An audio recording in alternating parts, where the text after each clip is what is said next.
भेटीबाबतच्या चंद्रशेखर बावनकुळेंच्या वक्तव्यावर सुरेश धस यांचा आक्षेप। मुंडेंना 20 ते 25 मिनिटच भेटलो, मात्र बावनकुळेंनी 4.5 तास म्हटल्यामुळे माझ्याबद्दल संभ्रम निर्माण झाला। सुरेश धस यांचा आक्षेप।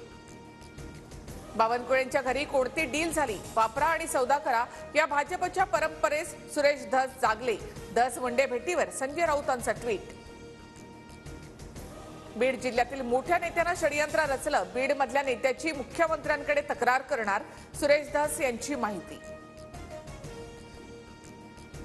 राष्ट्रवादीच्या प्री कॅबिनेट बैठकीला धनंजय मुंडे अनुपस्थित, राज्य मंत्रिमंडळाच्या बैठकीलाही मुंडे अनुपस्थित।